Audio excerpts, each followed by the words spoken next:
Oui, Israël, tu négliges ton protecteur, celui qui t'a mis au monde. Tu oublies le Dieu qui t'a donné la vie.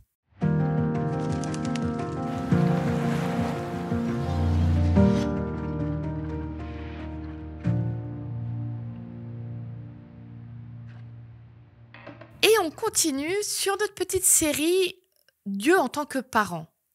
On a passé plusieurs jours à parler de Dieu comme un père, et c'est l'image qu'on a le plus facilement, on la retrouve le plus dans la Bible. Mais l'air de rien, il y a plusieurs textes où on parle de Dieu qui agit comme une mère. Et le texte d'aujourd'hui en fait partie. C'est quand même pas n'importe quoi comme expression, le Dieu qui t'a mis au monde. C'est super fort.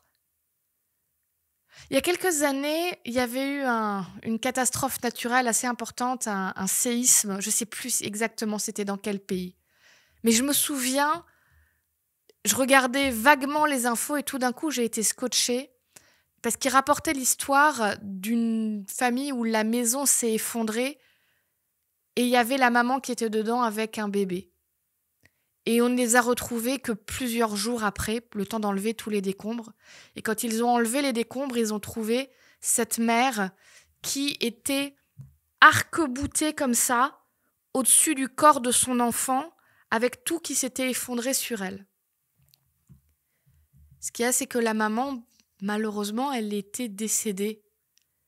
Mais l'enfant qu'elle avait protégé de son corps en dessous, lui, a été retrouvé en vie et a pu être sauvé.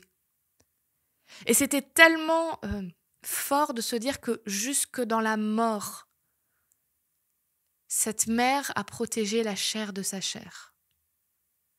Alors quand la Bible me dit que Dieu est comme une mère qui m'aurait portée, je veux rien enlever à l'amour des pères, hein. C'est très beau l'amour paternel et on en a parlé pendant plusieurs jours.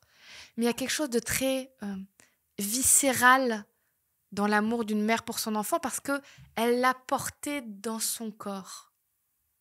Il y a quelque chose de très incarné là-dedans.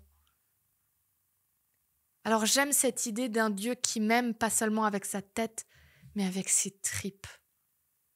Et qui lui aussi était prêt à mourir pour moi.